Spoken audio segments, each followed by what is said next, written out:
लिया है।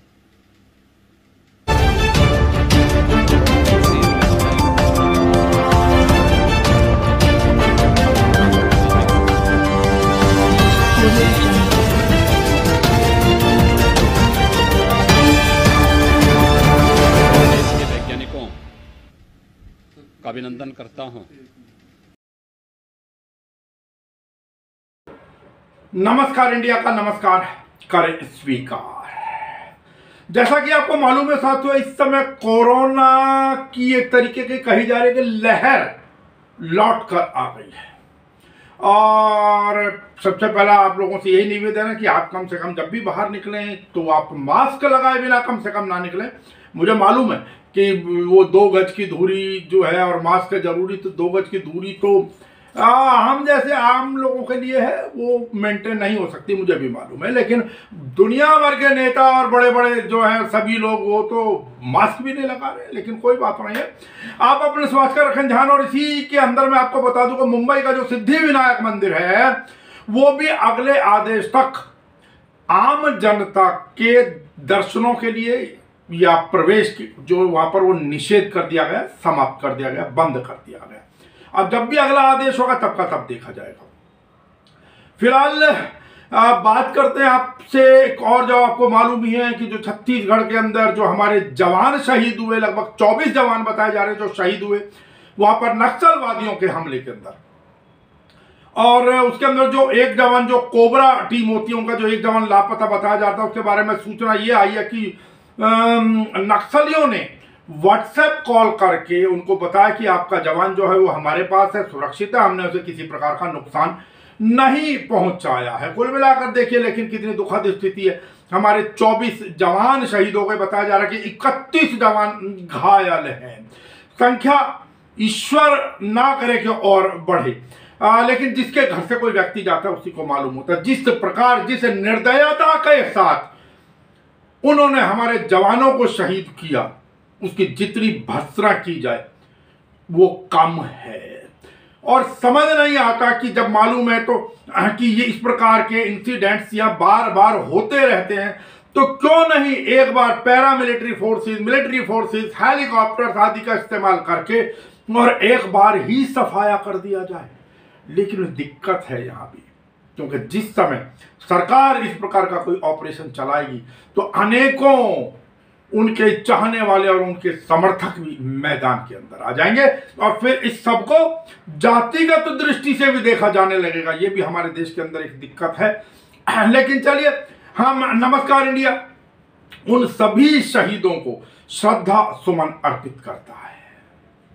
अब आज जो एक सबसे ज्यादा चर्चा में आ रहा है वो योगी आदित्यनाथ, जो कि मध्य प्रदेश के मुख्यमंत्री हैं, उनका एक वीडियो, वो कोविड का इंजेक्शन लगाने गए थे और उसके बाद उन्हें जो भी बाइट देनी थी उस बाइट को, क्योंकि वो लाइव जा रही थी और उनको शायद अंदाजा नहीं था और उनके मुंह से जो भी अपशब्द निकला, हालांकि इस समय उसकी बहुत ज्यादा चर्चा और बहुत ज्यादा जिसको कहते हैं उसकी मदम्मत की जा रही है, उसकी भर्त्सना की जा रही है, हालांकि एकाएक काटा। लेकिन अब जब वो लाइव जा रहा था, जो एक तरफ से आता है दूसरी तरफ जाता है, तो एकाएक फिर उस चैनल ने काटा वहां पर उसको और ब्लैक स्क्रीन हुई। लेकिन देखिए, वो एक मुझे याद आ रहा है, ऐसे में मैं समझता हूँ 90-91 के आसपास या उस समय पर एक सीरियल आता था जुबान संभाल के, पंकज कपूर जो है वो उसके लीड कैरेक्टर पंकज कपूर का था और उसमें भी सिखाया जाता था किस प्रकार लोगों को, और वहां पर भी हालांकि कई बार द्विअर्थी संवाद आया करते थे उसके अंदर भी। लेकिन यहाँ तो सीधा सीधा ही जो उन्होंने कह दिया, तो जबान संभाल के मैं समझता हूँ अगर हमारे राजनेता इस प्रकार की भाषा का प्रयोग करेंगे और एक जर्नलिस्ट के लिए किया, अगर इस ही प्रकार का शब्द कोई विपक्षी नेता के मुंह से फिसल जाता तो हाहाकार मच गया होता हर टीवी चैनल के ऊपर। मुझे याद है एक बार मनमोहन सिंह जी जब प्रधानमंत्री हुआ करते थे तो एक इसी प्रकार कोई बाइट दे रहे थे, किसी विषय पर बोल रहे थे, उसके बाद उनके मुंह से निकला ठीक है, तो उस ठीक है को ही लेकर सारा का सारा विपक्ष अजीबोगरीब तरीके से टूट गया था। मैं उन शब्दों का क्या इस्तेमाल करूं, कैसे टूटा था। और यहां पर एक प्रदेश का मुख्यमंत्री इस प्रकार के अपशब्द, और अपशब्द चलिए लाइव में कहते फिसल गया, लेकिन ये अपशब्द एक जर्नलिस्ट के लिए ANI और अब बात ये, क्योंकि अब हालांकि ये कहलाया जा रहा है, कुछ लोगों ने कहा जी हम ये क्योंकि एडिटेड वर्जन था जिसको लोगों ने सर्कुलेट किया है योगी आदित्यनाथ जी की उस वीडियो को, हम उनके ऊपर केस किया जाएगा, आदि आदि दुनिया भर की चीजें हैं। ANI पर भी दबाव बनाया जा रहा है और अब ANI तो क्या कर सकती है, क्योंकि एक चैनल की फुटेज साफ साफ आ रही है जिसमें लाइव जा रहा है। कहां तक छुपाएंगे इस चीज को लेकर। हाँ कुछ जो अपने इलेक्ट्रॉनिक मीडिया के जो कुछ उनके मैं क्या कहूं जिसको गोदी मीडिया कहते हैं, वो उसकी भरपाई के लिए कहीं ना कहीं कुछ ना कुछ तरीके से जरूर लग जाएंगे उल्टी सीधी हरकत करने के लिए। अब इससे आगे अगर चलें तो वो ये है कि देखिए अभी तक आता था महिला पीड़ित, महिला आयोग बनाया जाए, महिलाओं की बहुत सारी समस्या थी, लेकिन एक लंबे अरसे से हम देखते आ रहे हैं कि केवल महिलाएं ही पीड़ित नहीं हैं, पीड़ित हैं, इसमें कहीं कोई दो राय नहीं है, लंबे अरसे से वो पीड़ित होती आ रही हैं, लेकिन पिछले काफी समय से शिकायतें पुरुषों की तरफ से भी आ रही हैं। पुरुष वर्ग भी भयंकर तरीके से पीड़ित है और मैं कई बार देखता हूं पिछले कई वर्षों से वो लोग आते हैं, पुरुष आयोग बनाने की मांग की जाती है उनकी तरफ से और धरने प्रदर्शन जो कुछ भी कर रहे हैं, लेकिन वास्तविकता यह है कि उनकी कहीं सुनवाई नहीं है पुरुषों की। इसी प्रकार कुछ पुरुष एकत्रित हुए, जंतर मंतर चौक पर एकत्रित हुए, वहां पर आए और ज्यादातर लोग वो पीड़ित ही थे। किसी के अपनी पीड़ा थी कि जिनके ऊपर उनकी धर्मपत्नी ने केस कर दिया था, किसी के भाई की समस्या थी, किसी की माता की समस्या थी। अब दिक्कत यह हमारा कानून जिस प्रकार से भेदभाव करता है वो महिला के अंदर भी अंतर करता है, भेदभाव करता है। महिला वो सास भी है जिसके ऊपर केस डाला गया होता है, महिला वो बहू भी है जिसने केस किया होता है, अमूनन की बात मैं कर रहा हूं। और लेकिन हमने बात की रजत जैन से, आप पूरा आवर्जन देखिए और हमने रजत जैन को ये सजेशन भी दिया, सुझाव भी, और सभी के लिए हमारा सुझाव, हम चाहते हैं कि कम से कम हमारे यहाँ जो दिक्कत होती है, जो फेल्योर होता है, जो प्रॉपर न्याय नहीं मिल पाता है, उसका एक सबसे बड़ा कारण होता है कि जो इन्वेस्टिगेटिंग ऑफिसर होता है, जो जांच अधिकारी होता है, वो अपनी रिपोर्ट में बड़े सारे लूप होल छोड़ देता है। बाकी तो आपको मालूम है क्यों छोड़े जाते हैं और क्या होता है उसके बाद में, अब वो कहना क्या कहें इसके बारे में। लेकिन यदि यह कानून आ जाए कि जो जांच अधिकारी है, जो IO है, इन्वेस्टिगेटिंग ऑफिसर, वो अपनी जांच रिपोर्ट एफिडेविट के साथ में सबमिट करे, अर्थात शपथ पत्र के साथ जमा करे या दायर करे, तो मैं समझता हूं एक बहुत बड़ा मार्ग खुल जाएगा न्याय मिलने के लिए। क्योंकि तब अगर उसकी जो रिपोर्ट है, जो जांच रिपोर्ट है, यदि गलत पाई जाती है तो नेचुरली फिर उसके ऊपर भी एक्शन होगा। खैर पहले आप देखिए और लोगों की तरह यहां पर एक पीड़ित जो आए, महिला के वेश में आए, रजत जैन दिल्ली के, जिनका विवाह उत्तर प्रदेश के शामली में हुआ। नमस्कार, मेरा नाम रजत जैन है और यहाँ पे सभी पुरुषों की तरह मैं भी एक पीड़ित पुरुष हूँ जिसके खिलाफ झूठे और फर्जी मुकदमे शामली उत्तर प्रदेश में दर्ज कराए गए हैं और उन्हीं के अगेंस्ट प्रोटेस्ट करने के लिए मैं यहाँ पर आया हूँ। मुझे पता चला था कि यहाँ पे बहुत नेशनल लेवल के ऊपर बहुत बड़ा प्रोटेस्ट हो रहा है, तो मैंने सोचा कि मैं भी यहाँ पे अपनी आवाज़ रखता हूँ। लेकिन पहले की तरह मुझे ये डर था कि मेरी आवाज़ कहीं दब ना जाए, क्योंकि अनेक पुरुष हैं जो सालों से लड़ रहे हैं। मेरा तो केस 2 साल से चल रहा है, लोग 20-20 साल से लड़ रहे हैं, तो उनकी आवाज़ नहीं सुनी जा रही तो मेरी आवाज़ कैसे सुनी जाएगी। उसके बाद मैंने निश्चय किया, मेरे दिमाग ने मुझे ये कहा कि जब महिला की ही आवाज़ सुनी जाती है तो क्यों ना महिला का ही रूप धारण करके मैं यहाँ पर जाऊँ और अपनी बात को सबके सामने प्रस्तुत करूँ। तो आप मेरी वेशभूषा देख सकते हैं, जो मैंने सोचा वो आज सही साबित हुआ। महिला सशक्तिकरण मोदी जी की बदौलत सफल रहा और मैं एक महिला बन के आया तो मेरी बात सबने सुनी और मैंने अपनी बात को प्रस्तुत किया। रजत जी, आपको लगता है कि आज जो आप लोगों का आंदोलन हो रहा है उससे पुरुष आयोग बन जाएगा? क्योंकि पिछले कई वर्षों से मैं ये देख रहा हूँ मांग उठ रही है, लेकिन रत्ती भर भी किसी भी सरकार की कान पर जू नहीं रहेगी है। मैं इसलिए आपसे सर, सालों साल तो राम मंदिर की मांग भी होती रही, तो क्या राम मंदिर क्या बोलते हैं, क्या डिसीजन इमीडिएट हो गया क्या? सुप्रीम कोर्ट तक गया था, लड़ने का जज्बा सब में होना चाहिए सर। हम भी सुप्रीम कोर्ट जाएंगे, सुप्रीम कोर्ट तक लड़ेंगे। सुप्रीम कोर्ट ही जाना तो फिर आयोग की मांग किस लिए? मेरा प्रश्न सीधा है, फिर तो आप कोर्ट में केस लड़ेंगे, फिर आयोग किस लिए? सर देखिए, आयोग इसलिए लोग मांग रहे हैं क्योंकि उनको अनसुना करा जा रहा है। अगर बात सुनी जाती तो आयोग की मांग भी नहीं उठती। नहीं रजत जी, कोई तो कारण है, आप लोगों को इंसाफ नहीं मिलता। सर इंसाफ तो लड़ाई से मिलेगा ना। नहीं, लड़ाई से पहले जब पुलिस के पास केस जाता है, मैं वही पूछना चाह रहा हूँ। आज अगर आप लोगों ने, मुझे नहीं मालूम अभी आप लोगों ने किनको ज्ञापन दिया किनको नहीं दिया जी, लेकिन उस ज्ञापन के क्या ऐसे मुख्य बिंदु आपने रखे कि जिससे आपकी जो लड़ाई है वो आगे आसान हो जाए? चलो ये बताओ। सर सबकी लड़ाई अपनी अपनी है। मैं अपनी बता सकता हूँ कि मैं किस मुद्दे पे लड़ रहा हूँ। मैं सिर्फ इसी मुद्दे पे लड़ रहा हूँ कि बहुत लोगों के पास सबूतों का अभाव होता है, इसलिए उनके केसेस लंबे चलते हैं। मेरे पास सारे सबूत होने के बावजूद भी पुलिस प्रशासन द्वारा मेरे सबूतों को दरकिनार करते हुए मेरे खिलाफ सारे चार्जेस को फ्रेम करा गया। मैं किसी कानून के अगेंस्ट में नहीं हूँ, लेकिन सिर्फ इतनी मांग करता हूँ, किसी भी कानून के समर्थन में अगर निष्पक्ष जांच करी जाए तो कोई सा भी कानून गलत नहीं है। अब लेकिन उस निष्पक्षता का पैमाना रजत जी, पैमाना तो सर पुलिस वाले डिसाइड करेंगे। पैमाना तो सर रिश्वत लेने का भी नहीं होता और रिश्वत देने का भी नहीं होता। मांग करी जाती है, सेटलमेंट होती है। चलिए मैं प्रश्न करता हूँ, क्या आपको नहीं लगता कि आगे हमारे कानून में ये बदलाव हो कि जो भी पुलिस अधिकारी, जो भी जांच अधिकारी आईओ जो हो, जब अपनी रिपोर्ट सबमिट करे तो वो एफिडेविट के साथ में सबमिट करे, ताकि अगर उसकी जांच रिपोर्ट गलत हो तो उसके ऊपर भी केस चले? बिल्कुल सर, बिल्कुल। आपने जो बात कही है वो 100% बहुत सही बात कही है। अगर कोई आदमी, कोई भी व्यक्ति, चाहे वो पुलिस अधिकारी हो, इसके साथ साथ ससुराल पक्ष, इसके साथ साथ पत्नी, सब पे कार्रवाई बराबर की और 19 सेक्शंस की सजा के बराबर होनी चाहिए जो उसने डाले हैं। नहीं, कार्रवाई तो होनी चाहिए, इसमें कोई दो राय नहीं, लेकिन क्योंकि हमारे यहाँ जो इन्वेस्टिगेटिंग ऑफिसर होता है जी सर, उसकी रिपोर्ट कभी भी एफिडेविट के साथ सबमिट नहीं होती, और यही कारण है कि न्याय का सक्सेस रेट हमारे यहाँ बहुत कम है और पुरुषों की, विशेष रूप से पुरुषों की पीड़ा पर ध्यान नहीं दिया जा रहा है। सर आपने मुझे एक मुद्दा दिया है आज से मेरे एजेंडा में एक ये भी क्या बोलते हैं मैं ऐड कर लूँगा कि आज के बाद पुलिस अगर कोई भी अपनी रिपोर्ट सबमिट करे तो वो एक एफिडेविट के साथ सबमिट करे कि उसने जो भी जांच करी है वो निष्पक्षता पूर्ण करी है, और अगर उसकी जांच में कोई फ्लॉ पाया जाता है तो उस पर बराबर की कार्रवाई का प्रोविजन बने। क्या मैं दिल्ली का रहने वाला हूँ और शामली उत्तर प्रदेश की मेरी पत्नी रहने वाली है।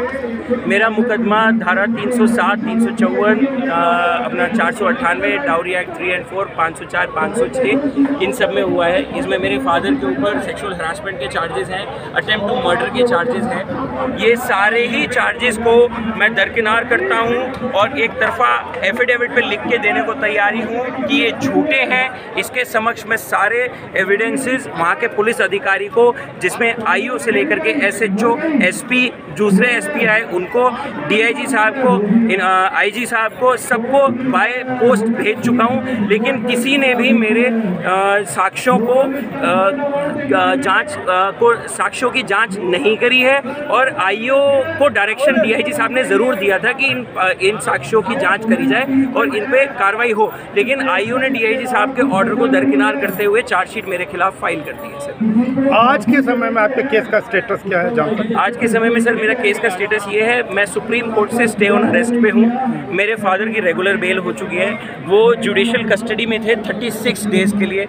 बहुत उत्पीड़न हुआ सर उनके साथ। रात को 10:30 बजे आकर के सिर्फ चार्जेस बोल के पुलिस क्या बोलते हैं उनको घर से उठा के ले जाती है। इसमें एक बिंदु पे मैं आपको केंद्रित करना चाहूँगा।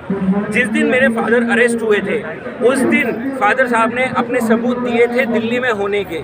मेरी पत्नी ये कहती है कि मेरे फादर, मैं और मेरी मदर शामली जा कर के उसको जान से मारने की कोशिश करी। फादर ने अपनी बेल्ट निकाली, उसके गले में फंदा बनाया और उसे फांसी लगाने की कोशिश करी। लेकिन पहले ही दिन हम आईओ को और एसएचओ को ये सबूत दे चुके थे कि हम वहाँ गए ही नहीं, हम तीनों दिल्ली में मौजूद थे। इन सब के साक्ष्यों को दरकिनार करते हुए उन्होंने कोई कार्रवाई नहीं करी। इसके बाद जो मैं बिंदु केंद्रित करना चाहता था वो ये था, मेरी जानकारी में आया कि कॉल डिटेल रिकॉर्ड्स निकाले जाते हैं जिससे आदमी की लोकेशन का पता लगाया जा सकता है। तो 31 मार्च को जब एफआईआर होती है और फादर की जब बेल हो जाती है तो उसके बाद हम पुलिस अधिकारियों को सूचित करते हैं, उनसे आग्रह करते हैं, रिटर्न में भी आग्रह करते हैं, मौखिक भी करते हैं कि आप हम तीनों की सीडीआर कॉल डिटेल निकलवाई जाए, टावर लोकेशन निकलवाई जाए। लेकिन पुलिस इस बात को अच्छी तरीके से जानती है कि 1 साल के अंतराल के अंदर ही CDR जो है वो प्राप्त करी जा सकती है। तो 1 साल तक हमारे लिखित एप्लीकेशन देने के बावजूद भी उस पर CDR नहीं निकाली जाती। आपके वकील ने उस आईओ के विरुद्ध किसी जांच के लिए अर्जी दाखिल की? सर अभी चार्जशीट फाइल हुई है, चार्जशीट हमने 2-3 दिन पहले ही निकाली है, तो उसके कंटेंट्स को स्टडी करने के बाद ही मैं आपको ये चीज़ें बता पाऊंगा या ऑथराइज हो पाऊंगा बताने के लिए। अब आपके परिवार की और आपकी मानसिक स्थिति मैं समझ सकता हूँ ठीक नहीं होगी जी सर, लेकिन फिलहाल जी सर, क्या कहूँ, यहाँ आने के बाद जब आप जंतर मंतर पर आए हैं, जी सर, यहाँ आने के बाद क्या आपको कुछ लगता है या only wastage of time? Sir मैं सिर्फ एक चीज़ जानता हूँ, आज मेरे जो भगवान ने मुझे क्या बोलते हैं एक सोच दी कि मुझे महिला का रूप धारण करके जंतर मंतर पे जाना चाहिए, तो मैं हमारे सारे पुरुष भाइयों की तरफ से एक प्रस्तुति रखना चाहूँगा कि पुरुषों की बात को दरकिनार कर दिया जाता है और सिर्फ महिलाओं की बात को सुना जाता है। इसलिए आज महिला का रूप धारण करके मुझे उसका फ़ायदा मिल गया। मोदी जी की जय हो। मोदी जी, नारी सशक्तिकरण आपका सफल हुआ। अभी तो कोई हालात ऐसे नजर आते नहीं है कि कोई पुरुष आयोग बन जाएगा। अभी बेफिक्र है, पुरुष वर्ग को इसी प्रकार प्रताड़ित होना ही पड़ेगा। और मैं इसलिए नहीं कह रहा पुरुष, देखिए हम कहा जाता है कि किसी महिला के बारे में कहा जाता है कि वो किसी की माँ है, किसी की बेटी है, किसी की बहन है, तो हम स्पष्ट कर दें कि जो पुरुष होता है वो भी किसी का बाप है, किसी का बेटा है, किसी का भाई है। अन्याय किसी के भी साथ नहीं होना चाहिए। और हम तो फिर सनातनी लोग हैं, हम तो किसी जीव के साथ अन्याय पसंद नहीं करते। तो ये स्त्री और पुरुष अगर इन्हीं के साथ अन्याय जिनके भी साथ हो वो गलत है। चलिए छोटा सा ब्रेक लेंगे हम, मुश्किल से 45 सेकंड का, फिर आपसे चर्चा करते हैं।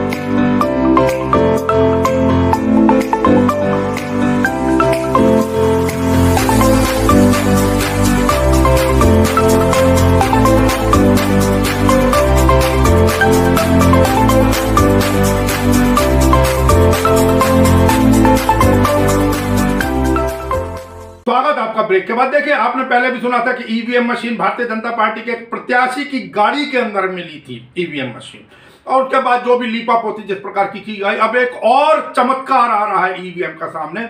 आसाम के दीमा हसाओ क्षेत्र के अंदर एक ईवीएम मशीन, जहां पर टोटल जो पोलिंग थी, जो कुल ही मतदान होना था, वो 90 वोट थी वहां की, लेकिन ईवीएम में 171 वोट निकले। हालांकि चुनाव आयोग के बताया जा रहा है कि 5 लोगों के विरुद्ध कार्रवाई की गई है इसके अंदर, लेकिन अब जो शोर मचाया जाता है, मैं नहीं समझता कि वो किसी प्रकार से कुछ गलत होता होगा।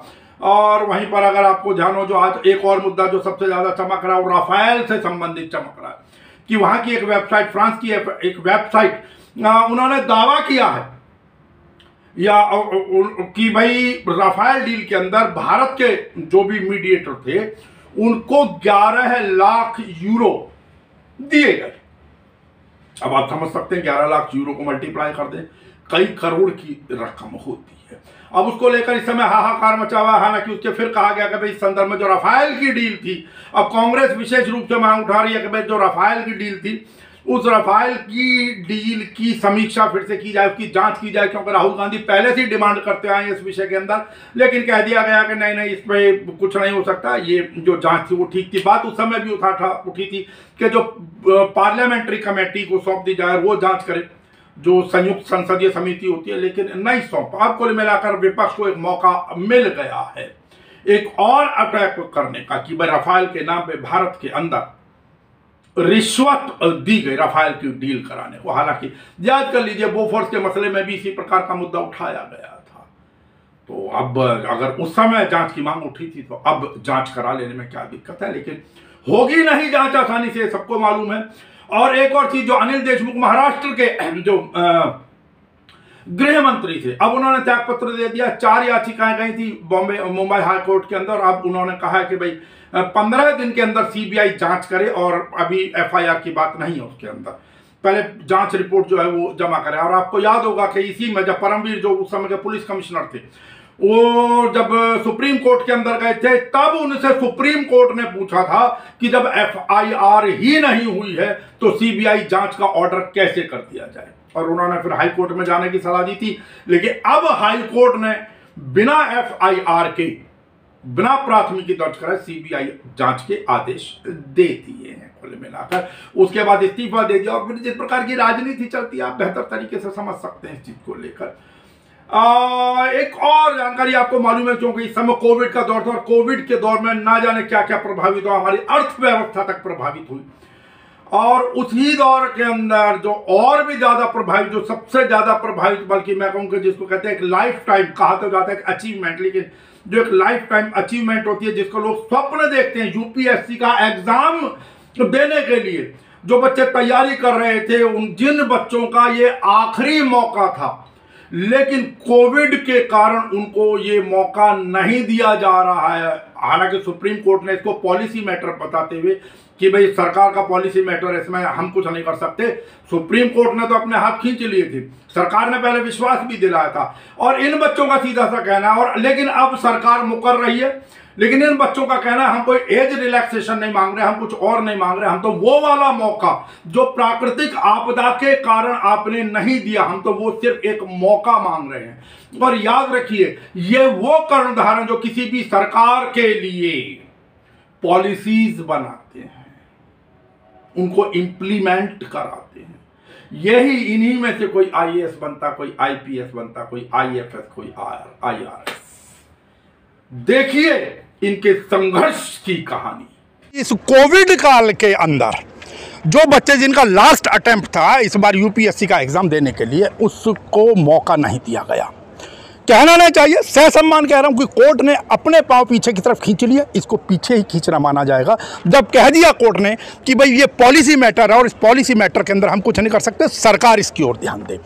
सरकार, क्योंकि आपको पता है ये भारत की सरकार है, आसानी से सुना नहीं जा सकता। चुनाव हो रहे होते तो सरकार जरूर कुछ ना कुछ 2-4 घोषणाएं कर देती। ये वो बच्चे हैं, ये उस भारत का भविष्य है जो यूपीएससी का एग्जाम पास करके कल को आईएएस, आईएफएस, आईआरएस, आईपीएस जो कुछ भी बनते। लेकिन इस महामारी काल के अंदर जो कि एक प्राकृतिक आपदा है, उस प्राकृतिक आपदा के कारण इनको इनका फाइनल या लास्ट वाला अटेम्प्ट जो मौका था, आखिरी मौका था, उसका एग्जाम नहीं देने दिया जा रहा। अब प्रश्न ये उठता है कि इन बच्चों का क्या कसूर? आज ये जंतर मंतर हैं, सत्याग्रह करने आए हैं, सत्याग्रह नाम के बैनर के अंडर। अब देखते हैं कि आज के समय में सत्याग्रह चलता भी है या गांधी जी का सत्याग्रह सिर्फ नाम का रह गया। बेटा आप कब से सत्याग्रह कर रहे हैं, मुझे बताएं, कब से आप इस आंदोलन के अंदर हैं? सर पूरे आज हमें ये हमारा 9वां दिन है, मतलब लगभग 1 महीने से लगातार हम इस सत्याग्रह पे बैठे हुए हैं। कोई सरकारी प्रतिनिधि आपके पास आया आपकी मांगों को सुनने के लिए? सर वो तो नहीं आए, पर हम स्वयं चल करके कुछ एग्जीक्यूटिव मीटिंग हुई है हमारी। अब जनप्रतिनिधियों में तो सभी समाहित हैं, किसका विशेष नाम लिया जाए। इवन प्रश्नकाल में भी हमारा क्वेश्चन उठा था, राज्यसभा में भी आदरणीय संजय सिंह सर के द्वारा, पर अभी तक विशेष उन्होंने सुना तो नहीं। पीएमओ में संजय सिंह जी ने आपका प्रश्न उठाया, क्या सत्ता पक्ष के किसी नेता ने आपके प्रश्न को तवज्जो दी संसद के अंदर? नहीं सर, ऐसा सुनने में तो नहीं आया कि उन्होंने कोई तवज्जो दिया, बल्कि उन्होंने एक्सक्यूज जरूर दिया इस मैटर पे। उन्होंने ये कह दिया कि हमने तो बच्चों के मतलब डिस्ट्रिक्ट या सेंटर चेंज कर दिए थे, ऐसा उन्होंने एक्सक्यूज दे दिया। हमें उनका ये रिप्लाई आया क्वेश्चन आवर में, जब संजय सिंह सर ने हमसे पूछा, उनसे पूछा, गवर्नमेंट से पूछा क्या कि इनको क्यों नहीं एक्स्ट्रा अटेम्प्ट दिया जा रहा है, तो उनका रिप्लाई ये आता है कि आपको सेंटर चेंज करने का मौका मिला था इन लोगों को, और दूसरा क्या कि ये 2 साल एज रिलैक्सेशन नहीं दिया जाएगा। तो सबसे पहले मैं यहाँ क्लियर कर दूँ कि हम लोग एक एक्स्ट्रा अटेम्प्ट की डिमांड कर रहे हैं, हम एक कंपनसेटरी अटेम्प्ट की डिमांड कर रहे हैं, 1 टाइम रिलैक्सेशन की बात कर रहे हैं। हमने कभी कहा ही नहीं कि एज बढ़ाया जाए। दूसरी बात, क्या गवर्नमेंट ने हर डिस्ट्रिक्ट में सेंटर दिए थे?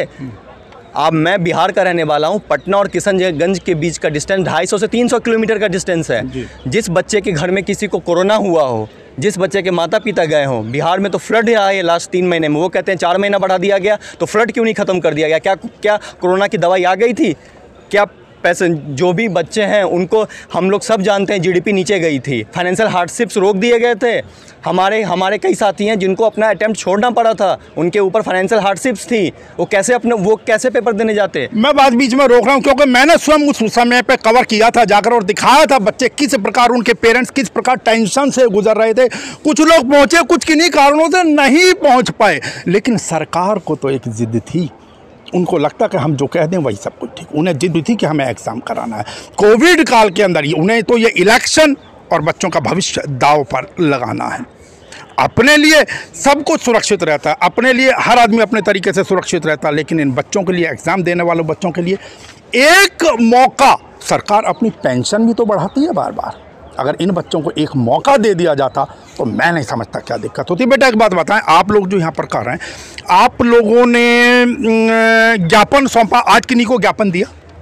सर आज नहीं दिया है, लेकिन आज से पहले मोस्टली जिनको हमें देना चाहिए, जैसे डीओपीटी, पीएमओ, एचआरडी मिनिस्ट्री, उन सबको हमने ज्ञापन दिया है। सर पीएमओ में कब आप लोगों ने ज्ञापन दिया? 29 मार्च को पीएमओ में ज्ञापन रिसिप्ट हो चुका है। अच्छा, हाँ, और उनका रिप्लाई आ चुका है कि आपका ज्ञापन रिसिप्ट हो गया है। नहीं, उसके बाद आपको कोई कॉल, कोई और मैसेज, कोई और जवाब किसी तरीके का पीएमओ से नहीं आया? जी नहीं, हमें अभी कोई आश्वासन नहीं आया। आपका शुभ नाम बताएंगे? मेरा नाम स्वतंत्र दांतरे है, मैं भोपाल मध्य प्रदेश से आया हूँ। स्वतंत्र जी, अब ये बताएं कि जब आप लोगों ने प्रधानमंत्री को ज्ञापन दिया और आप इतने लंबे समय से ही यहाँ पर प्रदर्शन कर रहे हैं, अपनी मांगों को लेकर जा रहे हैं, अब अगर प्रधानमंत्री कार्यालय में भी नहीं सुनी जाती, क्योंकि हमारे यहाँ पर प्रधानमंत्री जो हैं वो सुप्रीम माने जाते हैं, अगर नहीं सुनी जाती है तब क्या करेंगे? अगला कदम के सामने हम अब धरना करेंगे। अब हमारे पास यही ऑप्शन रह गया है कि हम अब, अगर हमारी बात नहीं मानी जाएगी तो हम सारे छात्र प्रधानमंत्री के सामने आमरण अनशन पे बैठ जाएंगे। नहीं, आप इस भारत का भविष्य हैं, आमरण शब्द का प्रयोग ना करें, लेकिन आप क्या कहना चाह रहे हैं कि आप जो अनशन करने जाएंगे, जो अनिश्चितकालीन धरना देने जाएंगे, वो प्रधानमंत्री के निवास पर जाएंगे? जी हाँ, बिल्कुल। आपको लगता है वहाँ आपको जाने दिया जाएगा? बिल्कुल जाने दिया जाएगा। जब 9 दिन से लगातार जंतर मंतर पे बैठ रहे हैं और इस अनुनय विनय की नीति को जब नहीं सुन रहे हैं, स्वयं गांधी जी जब थक गए थे बाहरियों से लड़ते लड़ते, तो हम कितने दिन अनुनय विनय की नीति अपनाएंगे? हमारी भी तो एक सीमा है। देखिए, मैं इसलिए कह रहा हूँ, हालांकि आज के समय में प्रधानमंत्री निवास पर जाना बहुत मुश्किल काम हो गया, लेकिन फिर भी आपको याद है एक समय जब अन्ना आंदोलन चला था, यहीं जंतर मंतर से आंदोलन चला था और अनेकों लोग अपनी मांगों को लेकर प्रधानमंत्री निवास की तरफ भागते थे, कहीं राष्ट्रपति भवन की तरफ भागते थे। आज प्रश्न ये उठता कि ये बच्चे करें तो क्या करें? आपके तो परिवार वाले भी निराश बहुत होंगे। जी सर, बिल्कुल, सारे ही उनको भी समझ नहीं आ रहा है, क्योंकि लास्ट अटेम्प्ट था तो एक उम्मीद थी कि इस बार हो जाएगा, लेकिन ऐसी त्रासदी जो कि खुद हमारे इकोनॉमिक सर्वे जो सरकार के द्वारा लिखा जाता है उसमें बोला गया था कि it's a once in a century crisis, फिर भी कोई भी रिलैक्सेशन, जबकि प्रॉमिस करने के बाद सरकार का उसको बैक कर ले, मतलब वहाँ से हट जाना, वो सचमुच डीमोटिवेट, और एक पेरेंट्स बता नहीं पाते हैं, बट वो रियली बहुत ही फील करते हैं कि ये आखिरी अटेम्प्ट में हो क्या गया है। बिल्कुल।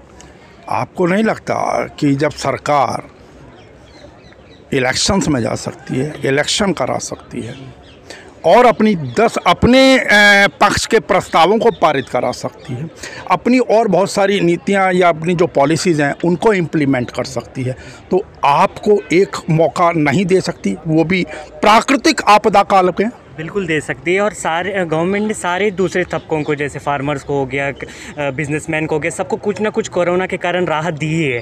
बस स्टूडेंट तबका ही ऐसा है जिसको कोई राहत अभी तक नहीं मिली, बस हम वही राहत लेने के लिए। क्या आपका ये मसला कहीं अंतर्राष्ट्रीय स्तर पर भी उठा है? नहीं, अभी तक तो नहीं, अभी तक नहीं। अभी हम अपना मसला सरकार तक ही उठाने की कोशिश कर रहे हैं और कोशिश कर रहे हैं कि ये मसला जल्द से जल्द सॉल्व हो जाए, क्योंकि 27 जून को हमारा एग्ज़ाम है। 2015 में जैसे नोटिफिकेशन बंद होने के बाद विंडो ओपन किया गया था, इस बार भी नोटिफिकेशन 24 मार्च को बंद हो चुका है। विंडो ओपन किया जाए, हमें बैठने का मौका दिया जाए। क्या कोई मेन स्ट्रीम का मीडिया ने आपके इस मुद्दे को उठाया? जी नहीं, अभी तक नहीं सर। और आपने अभी कहा कि क्या हमारा मुद्दा अंतर्राष्ट्रीय स्तर पे उठा है? पहले कोई भी बच्चा अपने घर का ही दरवाजा खटखटाता है, तो पहले अपने घर की परिधि में रहकर ही अपनी बात मनवाना चाहते हैं। जब नहीं सुनेंगे तो वो भी रास्ता देखा जाएगा। बेटा, हमने ये प्रश्न इसलिए किया क्योंकि जो किसानों का आंदोलन चल रहा था वो धीरे धीरे बाहर तक पहुंच गया, और सरकार, क्योंकि जो सरकार अपना कोई निर्णय जब नहीं ले पाई थी तो बाहर जब ये मुद्दा उठा तो उसको क्रिटिसाइज करने लगे थे। मैंने सिर्फ ANI ने सबसे पहला जब हमारा हुआ था तो उसको ANI ने कवर किया था, जी न्यूज़ ने भी कवर किया था, लेकिन अभी तक हमारा मुद्दा दिखाया नहीं गया, क्योंकि हमारा मुद्दा शायद उनके लिए पॉलिटिकल मुद्दा। छात्र का हित हमारी कुछ मीडिया के लिए भी शायद बहुत कम है। एक चुनाव से हम छोटे से छात्र संगठन उनके लिए बहुत कम है। एक सिविल सर्वेंट जो वल्लभ भाई पटेल कहते थे, हमारे स्वयं वल्लभ भाई पटेल जिनकी स्टैचू इतनी बड़ी बनाई हमारी मोदी जी ने, आज वो स्वयं भूल गए, वही कहते थे सिविल सर्वेंट इस देश की नींव है मोदी जी, DOPT रीढ़ है, रीढ़। और यही सिविल सर्वेंट जो स्टील फ्रेम ऑफ इंडिया है, इसी के बल पे ये देश चल रहा है, इसी के बल पे, इन्हीं सिविल सर्वेंट के बल पे ये देश चलता है। सर आप कहाँ से आए बेटा? सर हम कानपुर से आए हैं। आप कानपुर से? Yes sir. कब तक यहाँ ऐसे चले? सर देखिए ऐसा है, हम कानपुर से आए हैं, हम जब प्राइम मिनिस्टर सर को वोट दे सकते हैं। आपको एक बात हम बता दें सर, ये फर्स्ट टाइम जब प्राइम मिनिस्टर सर आए ये थे यहाँ पर, तो अक्टूबर 2013 में सबसे पहले कानपुर में ही रैली स्टार्ट की थी। और ये एक बात ये आपको बता दें सर, जिसको प्राइम मिनिस्टर बनना है उसको कानपुर आना ही पड़ेगा। इंदिरा गांधी जब प्राइम मिनिस्टर फर्स्ट टाइम बनी थी तो उन्होंने फर्स्ट टाइम। आप क्या कह रहे हैं कि अगर प्रधानमंत्री ने मांग नहीं मानी तो आप कानपुर में नहीं आने देंगे? नहीं, उन्होंने आए तो कहा कि हमें प्राइम मिनिस्टर बनना है, आप लोग सपोर्ट कीजिए। तो हमने कहा ठीक है सर, आपको प्राइम मिनिस्टर बनाएंगे। फिर आए, कहा एक चांस और हमें दीजिए। हमने कहा ठीक है सर, आपको एक चांस दे देंगे। और फिर सर हमारी बात यहाँ पे सिर्फ एक, हमने आपको 2 बार प्राइम मिनिस्टर बनाया, हमारी बात तो सिर्फ एक बार है कि सर आपने एग्री भी किया था कंपेंसेटरी अटेम्प्ट के लिए। कोई आपसे हम पैसा या हम कोई हीरा मोती तो मांग नहीं रहे हैं, ना ही कोई कुछ मांग रहे हैं। सिर्फ हम आपसे ये कह रहे हैं, सिर्फ हमें सर एग्ज़ाम में अपीयर होने का चांस दे दीजिए। 5 फरवरी को सर ने कंसीडर भी किया कि जो मतलब एज ब्रैकेट्स में आते हैं और उनके अटेम्प्ट एग्जॉस्ट हुए हैं, एफिडेविट फाइल किया कि मतलब उनको हमें अपीयर होने का चांस दे देंगे। उसके आफ्टर सर कोई चांस नहीं दिया। तो देखिए सर, हमने प्राइम मिनिस्टर साहब को जैसा उन्होंने कहा हमने प्राइम मिनिस्टर बनाया, तो देखिए सर हमारा ये हक है। और हम देखो यूपी से आए हैं और जेन्युइन काज है और हम लोग बहुत सर अफेक्ट हुए हैं। अच्छा एक बात बताएं, आप मुझे बताएं, मैं वैसे पूछना चाह रहा हूँ इस विषय से अलग हट के, जब ऐसा एक लाइफ टाइम अचीवमेंट ही कहें इसको, जब मौका नहीं मिल रहा होता और वो भी लास्ट अटैम्प्ट होते हुए, तो अंदर कुछ नर्वस ब्रेकडाउन या कुछ मानसिक तनाव रहता है? मैं वैसे एक जानकारी सर मानसिक से हटकर मैं प्रश्न कर रहा हूँ। सर मानसिक तनाव तो बिल्कुल है। बहुत सारे लोग हैं जो हमें जॉब में हैं या बहुत सारे लोग जॉब में नहीं भी हैं, तो उनको एक चीज़ है, एक बहुत सारा हम लोग सपना लेके इसको कर रहे थे। 6-7 साल हम लोगों ने इसको लगाया है। तो ये हमारा था कि चलो हम लोग कभी एक अटेम्प्ट में इंटरव्यू तक पहुँचे, दूसरे अटेम्प्ट में मेंस तक पहुँचे, इस तरह से होता है, हमारा जर्नी होता है। और लास्ट अटेम्प्ट के लिए हम लोग पूरा दमखम लगाने का पूरा कोशिश करते हैं, लेकिन हम लोग कोरोना के कारण बिल्कुल प्रताड़ित हो गए और हम लोग बिल्कुल भी कोई एफर्ट नहीं लगा पाए थे। जान बचाना मुश्किल हो गया था, पढ़ना लिखना तो छोड़िए। इसीलिए हम लोग ये चाह रहे हैं कि हम लोग को एक वो अटेम्प्ट हम लोग को जो कोरोना ने हम लोग को छीन लिया है, पूरा विश्व जिससे परेशान है, वो हम लोग को एक बार दिया जाए। और हम लोग कुछ एक्स्ट्रा चीज़ नहीं मांग रहे हैं, बस हम लोग एक एक्स्ट्रा कंपेंसेटरी अटेम्प्ट मांग रहे हैं। कोई डायरेक्ट जॉब नहीं मांग रहे हैं, ऐसा कुछ डिमांड नहीं है। जो 712 वैकेंसी आई है 2021 में, उसी के अंदर हम लोग लड़ना चाह रहे हैं।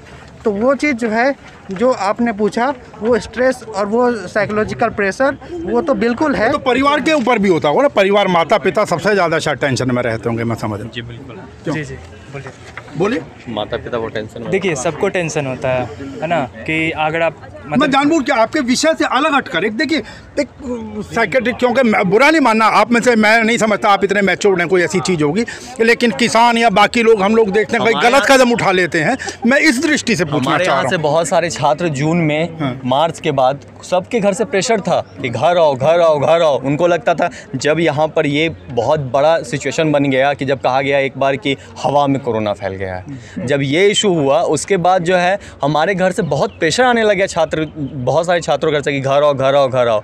और जब घर पहुंचा तो आप बिहार में देख सकते हैं 3 महीने नॉर्थ बिहार बाढ़ में डूबा हुआ है, उसके बाद यूपी बाढ़ में डूबा हुआ है, असम बाढ़ में। अब बाढ़ वाले सिचुएशन में जहां पर इंटरनेट नहीं है, कोई इलेक्ट्रिसिटी फैसिलिटी नहीं है, कैसे पढ़ाई होगा, पढ़ाई कैसे की जाएगी? आप कहना चाहते हैं ऐसा भी नहीं था क्या कि अगर बाढ़ आ गई है तो आप दिल्ली वापस आ सकते हो, क्योंकि यहाँ तो कोरोना बहुत अपने चरम पे था। उस समय कोई उसकी इंजेक्शन भी नहीं आई थी। आज इंजेक्शन आ गया तो गवर्नमेंट अपने बात से पीछे हट रही है, और जब नहीं था तब कह रही थी क्या कि मिलेगा एक्स्ट्रा अटेम्प्ट। हमारे यहाँ बहुत सारे ऐसे छात्र हैं जिन्होंने अपने कुछ छात्रों ने अपने पेरेंट्स भी खोए हैं। हमारे भी सर ऐसे भी लोग हैं जो कोविड वॉरियर्स रहे हैं, डॉक्टर्स रहे हैं, पुलिसकर्मी रहे हैं, तो उन लोगों ने पहले देश सेवा को प्राथमिकता दिया, अपने एग्ज़ाम को नहीं दिया, एग्ज़ाम छोड़ दिया, लास्ट अटेम्प्ट छोड़ दिया, जो कि उनका सपना है। आईएएस अगर बनने का कोई तैयारी कर रहा है, आईएएस का तैयारी कर रहा है, तो वो उसका जीवन का एक सपना है। तो उसको जब छोड़ के अगर आप देश सेवा में लगते हैं, कोरोना टाइम में जब आप वहाँ पे सर्विस दे रहे हैं, तो कैसे गवर्नमेंट हमारी बात नहीं सुनेगी? चलिए, अब आप लोग मुझे बताएं, आखिरी संदेश या सरकार से क्या कहना चाहते हैं, क्या मांग रखना चाहते हैं, या कहूं कि कहीं आगे बढ़कर कोई चेतावनी देना चाहते हैं? मेरा जो मैं आपसे प्रश्न विनय अपनाया है, जिस तरह गांधी जी ने 1905 से 1945 तक किया था, उसी तरह आज ये कर रहे हैं। अंतिम समय तक लड़ेंगे और अपना अधिकार लेंगे। हम अपना हक लेकर ही रहेंगे जब तक हम लोग शांत हैं और अनुनय विनय से मांग रहे हैं। तो हम चाहते हैं गवर्नमेंट हमें ये अधिकार दे दे, वरना आगे ये धरना प्रधानमंत्री आवास तक जाएगा। चलिए, वो कहते हैं ना कि हम अमन चाहते हैं जंग के खिलाफ, कि हम अमन चाहते हैं जंग के खिलाफ। अगर जंग लाजमी है तो फिर जंग ही सही। ये इन बच्चों का हौसला, हर परिस्थिति से निपटने के लिए तैयार, क्योंकि प्रश्न आज का नहीं है। यही बच्चे आगे जाकर इस राष्ट्र के कर्णधार बनेंगे, यही जाकर ये जो सरकार के लिए नीतियां बनाएंगे, यही जाकर इन बड़े बड़े राजनेताओं को बड़ी बड़ी पॉलिसीज बना कर देंगे। तो ये आपने देखा, वो इस भारत के भावी कर्णधार जो मात्र एक मौका मांग रहे थे, उस मौके की भीख मांग रहे हैं। एक तरीके की भीख ही हो गई है।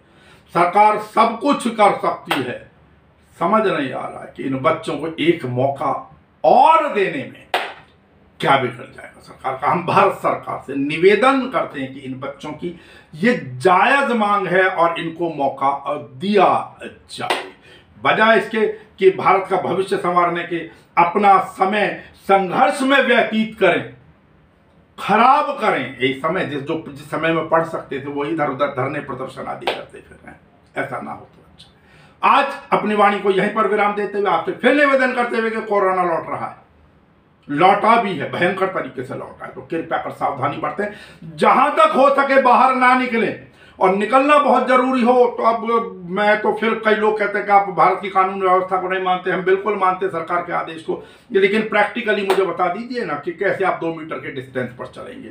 बेहतर होता ये उदाहरण हमारे बड़े बड़े राजनेता प्रस्तुत करते 2 मीटर के डिस्टेंस पे भीड़ के अंदर जाने, तो उन भीड़ वालों को कहकर तो दिखाएं कि आप 2-2 मीटर के बाद आए।